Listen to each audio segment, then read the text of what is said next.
メジャー翻訳速報。菊池雄星投手がエンジェルスと3年6300万ドルで契約を結び、新たな挑戦をスタートさせることになりました。エンジェルスはマイク・トラウト選手の復帰にも期待が高まる中、若手選手の成長とともに来シーズンの飛躍を目指しています。今回は菊池投手の加入に関する現地メディアの反応やエンジェルスの戦力分析についての動画をお届けいたします。このチャンネルでは日本人メジャーリーガーに関する現地放送局の様子を翻訳してお届けいたします。お見逃しのないよう今のうちにチャンネル登録をよろしくお願いいたします。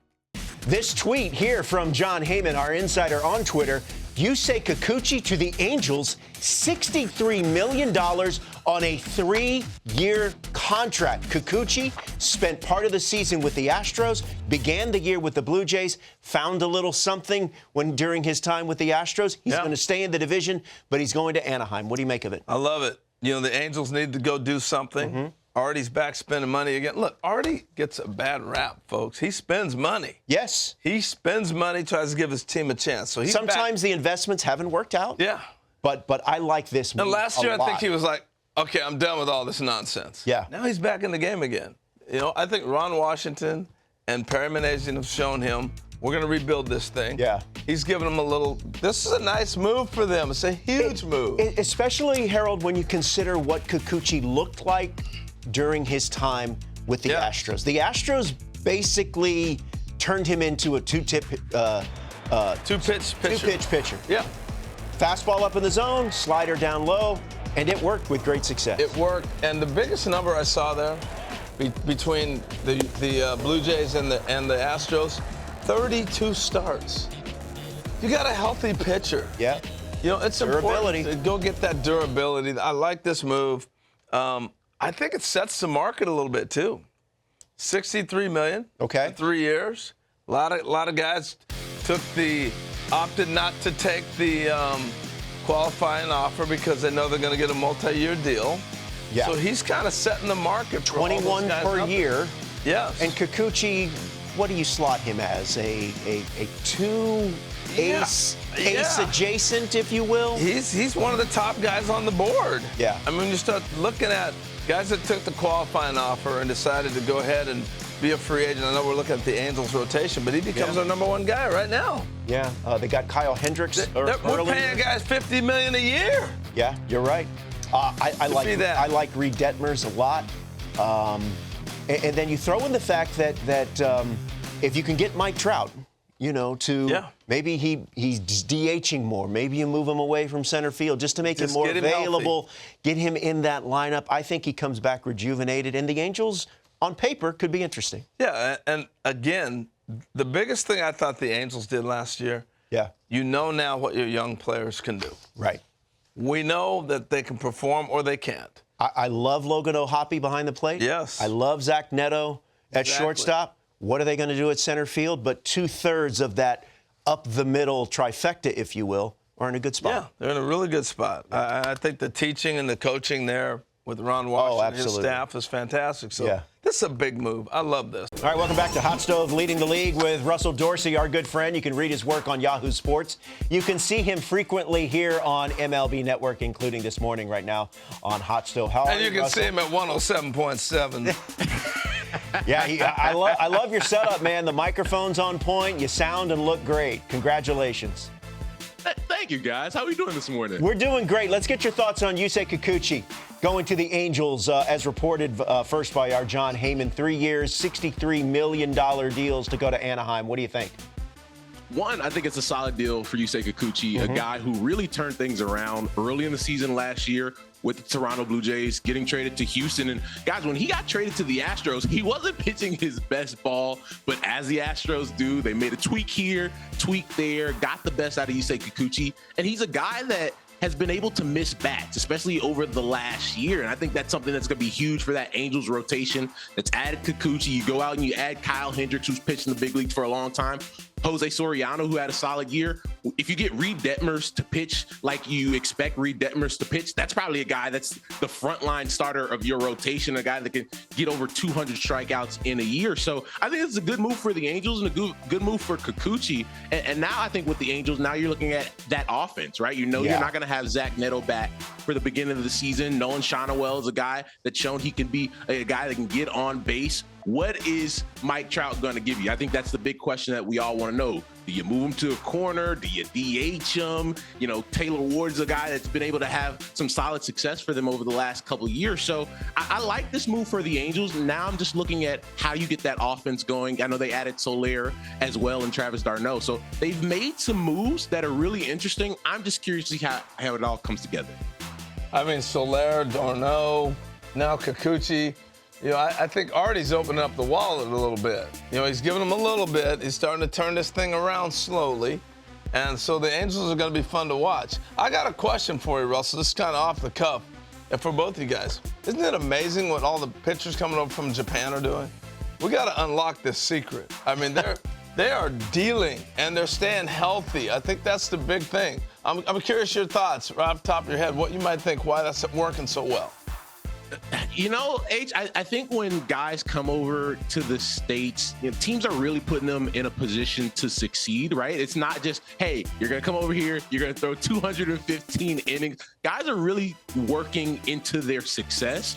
And even when they have some dips like Kikuchi had for a couple of years, going back to Seattle before he even got to Toronto, you know, you're finding the team that, you know, is right for you. I think sometimes we think, hey, you got to go to all these big market teams where, you know, you're going to get paid and you're going to do this, you're going to do that. I think sometimes fit is everything. Mm-hmm. And so you have a guy like Yusei Kikuchi, you know, it doesn't work in Seattle. He goes to Toronto, has some success there. And then you get moved to a team like the Houston Astros, where all they've done for the better part of the last decade is win and develop starting pitching. Yeah. And you go pick up some things. And so I think for Kikuchi, that trade might have been the best thing that ever happened to him. And it's a very small part of what will be a long career. So yeah, I think we put guys in a position to succeed when they come to the States. You're likely going to get the best out of them. And when you're investing, what we see teams investing in, you know, Yamamoto and what will be Roki Sasaki and Shohei, like you want to keep those guys healthy for the long haul. Yeah, to your point, Zach Neto, there's a good chance he is not available for opening day. He had shoulder surgery, and per Perry Manassian saying that his opening day availability is in jeopardy. Hey, Royals-Reds complete a trade over the weekend. Russell, what do you make of it?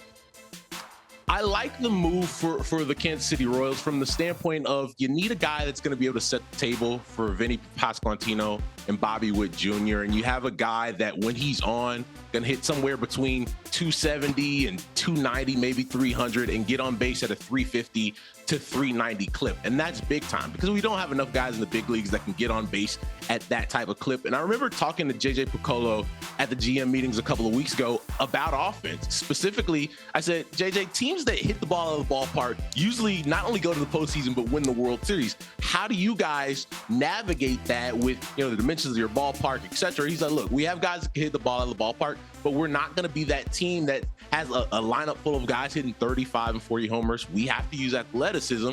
We have to have guys that get on base, and this move signifies that they believe in that plan of having guys get on base and having guys like Bobby Witt Jr., Vinny Pasquantino drive those guys in. So I think with Jonathan India hitting in front of Vinny P and Bobby, you have two guys that could drive in easily 100, 105 runs a year for the next couple of years. Yeah. And Harold, as we were talking about earlier, Brady Singer, 170 plus innings last year. So that's that kind of durability that solidifies a talented and young roster or rotation for the Reds. Yeah, no, I love it. It's a fair trade across the board. Russell, the Red Sox have certainly been mentioned quite a bit in the hot stove news. What are the chances you think that they could add a superstar, Juan Soto, or someone of that ilk, to pair with Rafael Devers? Ruffalo, the Red Sox are the team when I'm talking to people around the game that people are most interested in. Like, is this the year that the Red Sox do something big? Because it's been a while. We haven't seen them do something big since they signed Rafael Devers to that $300 million extension. But you look at, you know, everything they've done over the last couple of years. You know you're going to have Alex Cora as your manager. You've turned Devers into a superstar. You have a budding star in center field in Jarren Duran. If you were able to slide Juan Soto between Jarren Duran and Rafael Devers, you're feeling really good about yourself. But guys, I think when I'm looking at the Red Sox, let's take Juan Soto out out of it for a second, right? Like, yes, every team would love Juan Soto in their lineup. But I think there's a way that the Red Sox can have a big offseason without signing Juan Soto. Like, let's say they sign, Teoscar Hernandez to a deal. Yeah. You go out and you get Max Fried, and then you trade for Devin Williams to be your closer. That's a big-time offseason. But there are a lot of different variations of that. Let's say you sign Teoscar, you go out and you get Garrett Crochet from the Chicago White Sox, and you sign, let's say, Tanner Scott, who was electric last year for the San Diego Padres. I think a combination of a lot of things could set the Red Sox up for a big-time 2025. I think another interesting that's interesting, too, because... let me ask you this. Nolan Arenado to play third, move Rafael Devers to first. I mean, there's a lot of possibilities. There's a lot of possibilities, and that's what's intriguing about Soto. The number is so high that do you look at the other possibilities? If I'm going to spend $600 million, do I go get 5, 6 players, or do I go think that he's going to carry me? And that, to me, is the intriguing part, because with Ohtani, I was getting a starting pitcher, which he will do, and I'm getting a guy that's going to hit me 40 home runs. That was the plan, right? So it was okay, and I'm getting the whole country to come watch me. I mean, the Dodgers are making money hand over fist. Yeah. So that's the thing that's perplexing to me with Soto. I'm curious, Russell, are you seeing it like I'm seeing it? Because it's going to be so interesting to see who ends up adding up the money and what that number ends up being. I'm 100% with you, right? Like, I can understand over 500. And I think it'll end up somewhere between 560 and 580 at the end of the day. But this idea that it's over $600 million for the points that you bring up. The Dodgers made money hand over fist last year, where they almost paid Shohei back for what they were going to pay him over the next 20 years last season, finishing up in the World Series and winning the World Series. I remember driving to LA throughout the year last year, and there's lines going down to the street. You know how far away Dodger Stadium is from the street for Shohei bobbleheads, etc. So, yeah, I think it is a little ridiculous, some of the numbers that we're hearing. Like, I don't think it'll be anywhere close to 700. I can understand 575, 580, though. And let's say some team says, we're going to blow everybody out of the water and offer 600. Fine. But, like, I don't understand that they're even close to being the same situation in terms of the marketing and the global reach. No, that's a good neighborhood to be a part of. 550, 600, 700, whatever. Hey, Russell, appreciate the time, man. Enjoy your Thanksgiving week. Thanks, guys. You too. Indeed. Let's move on to the news. The big news is the signing by the Angels of Yusei Kikuchi, the left-hander, spent last year on a couple of teams. He went from Toronto to the Astros, where he really picked up his game and finished the year perfect, not perfect, but just perfect for them as far as he was concerned. And look, Dan, if you could say anything about him, it's this. He is durable, man. He has made at least 30 starts in every season outside the COVID season, except for one. My question to you is, you see the stats there, from Toronto to the Astros, big difference.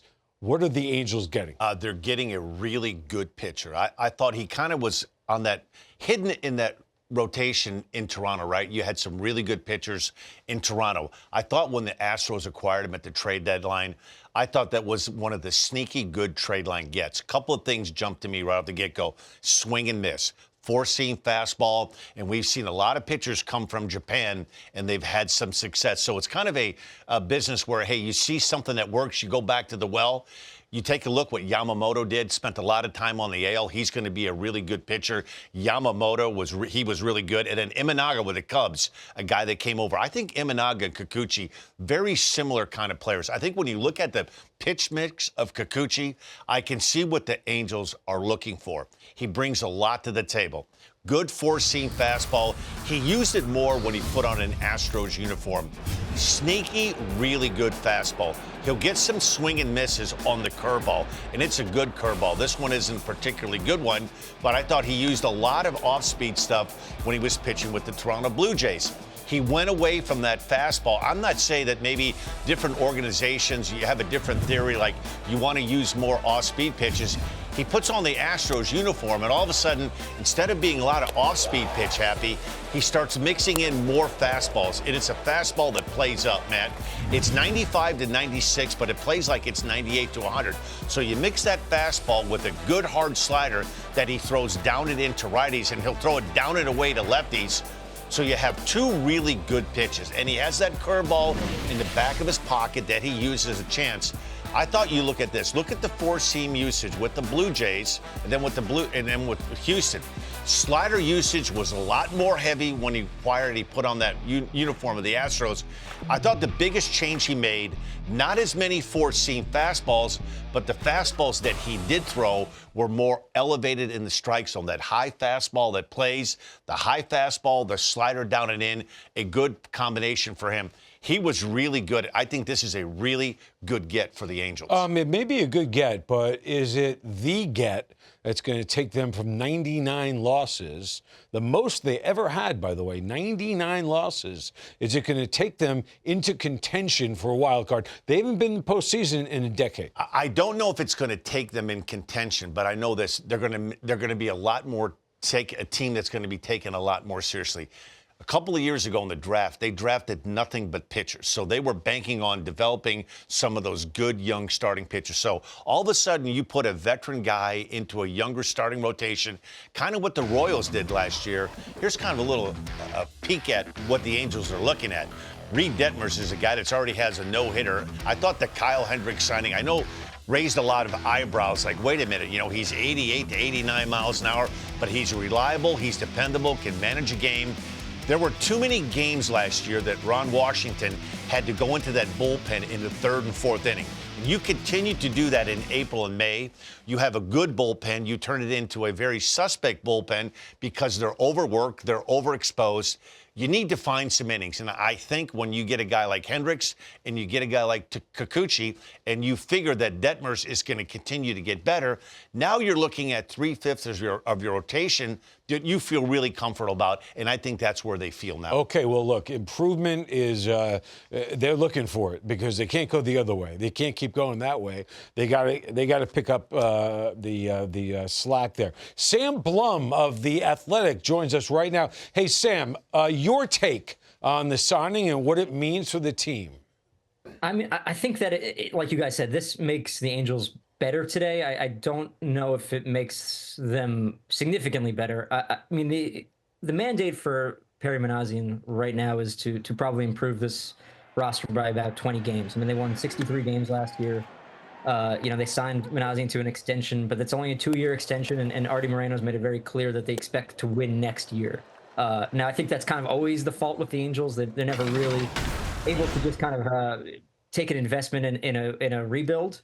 But yeah, I mean, this is what their plan is. They feel pressure to win next year. Minasian feels pressure to win next year, and this is what the budget kind of allows for. I think is a step below maybe the Corbin Burns, the Max Frieds of the world, and you get Yusei Kikuchi is a really solid starter. I think that a lot of the guys they picked up, as you have on the screen there, a lot of the guys they picked up this offseason are players that kind of finished the year pretty well, but not perfect players, not guys that are going to break the bank, but are on the upward trajectory, they believe. So I mean, that's kind of what they need to do in order to have a successful season in 25 is get some reclamation projects, find some players they think can perform for them, and as Dan mentioned, I mean, that slider usage after he went to the Astros really helped him be a very effective pitcher, and I think that the Angels are hoping that what he found there in Houston is going to translate over to Anaheim. Yeah, exactly, because I was going to say that. What he learned there, does he bring it out to California? Okay, a couple of other notes here. We showed a graphic. The acquisition, Travis d'Arnaud, Jorge Soler, those are the big ones. Dan talked about Hendricks. I love d'Arnaud. I think he's not talked about enough as far as working with the pitching. And Soler, we know it's all about the power and production. Your thoughts? Yeah, I mean, I agree with you. I think one thing the Angels have done this offseason is, I mean, they've kind of done this for a few years now, is just bring people over from the Braves organization. They not only got d'Arnaud, but they also brought over the assistant. They brought over this catching coach, Sal Fasano, to be the assistant pitching coach. So I think they recognize that a lot of their starting pitching, I mean, you talked about Reed Detmers. He's someone that really, really struggled last year. He spent most of the season in AAA. And he's someone they have high hopes for. I mean, they need to find answers to these young pitchers. I mean, you also mentioned the 21 draft. Not a single player from that 21 draft has found any success in the major leagues yet. So, there's a lot of pitcher development things that they need to work on. And I think that when you bring in someone like d'Arnaud, I mean, this is a guy that, they're hoping can help their pitching staff. They're hoping can help bring Logan O'Hoppe along as a, kind of the face of the franchise moving forward. This is an important acquisition, and I think someone that the front office is very familiar with. There's a lot of question marks for the Angels. I think they're trying to build something with what ownership is kind of giving them, but it's going to take, guys that just come in and help and are mentors. I don't think you're going to get superstars right now, outside of the ones already on the roster. I can't believe we are this far into the conversation. I haven't mentioned Mike Trout. What are they getting in 2025? What's it going to be? That is a kind of probably the question of the whole season, I would say, because if you don't have a healthy Mike Trout at a very productive level, I mean, I think it's really hard to see a pathway for the Angels to be what they need to be in order, for them to get to the playoffs for the first time since 2014. He's someone that's been out now for about 4 years in a row. I mean, the injuries in 2022, he was the MVP, I think like 5th or 6th in MVP voting. But outside of that, he was even injured for a portion of that year. He's no longer one of the top players in the game in the sense that he's just not out there and he's not available to be that. And I think, this is just it's kind of a tragic story, but he's still, 33. He's still got a chance to be a really, really, really great player. The question is, can he come back? Can he be an effective offensive player to the extent that he's able to connect on fastballs more than he has in years past? Can he, find that power? Can he stay healthy? Can he, play the corner outfield and still, I guess be in a good position mentally? Because that's always a question with Mike. Is he like happy? Is he in a good headspace? So from my perspective, yeah, I mean, it's a huge question mark. I think that, if you can get 6 healthy months out of him, he doesn't have to be a, top 5 player in the league. He could just, be really good Mike Trout. And that is probably enough for the Angels to feel pretty good about his performance. It's really amazing as we say goodbye to Sam Blum. メジャー翻訳速報。エンゼルスのトレード市場での動きにとても興味深い展開を感じました。菊池雄星投手の加入は3年総額6300万ドルという大型契約。アストロズ時代に見せた進化と32試合先発というその安定感はエンゼルスのローテーションに大きな価値をもたらすことでしょう。トラウト選手の今後も気になりますね。33歳という年齢を考えるとこれからの活躍に期待が高まります。怪我の心配もありますが、コーナーへの守備位置の変更などチームとしても慎重にサポートしていく姿勢が見られます。皆様のご意見やご感想もコメント欄でお待ちしております。それでは次回の動画でお会いしましょう。ご視聴ありがとうございました。